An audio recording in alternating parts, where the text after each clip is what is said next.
សូមជម្រាបសួរអ្នកទាំងអស់គ្នា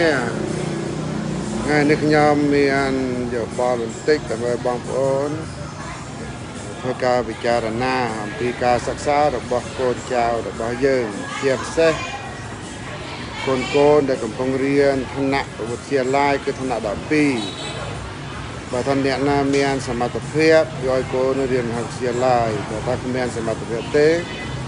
ខិតខំរៀនឲ្យចប់ថ្នាក់ទី12ហើយឲ្យទៅធ្វើការនៅបរទេសទៅ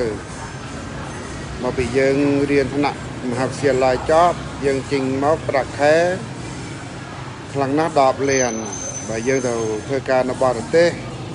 តិចណាស់30លានក្នុងមួយខែហើយបើអ្នកមានសមត្ថភាពទៀតពេលកូនរៀនចប់ថ្នាក់ទី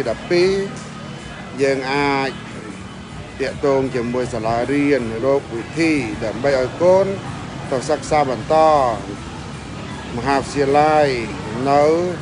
បរទេសប្រទេសកូរ៉េប្រទេសជប៉ុនប្រទេសកូរ៉េប្រទេសជប៉ុន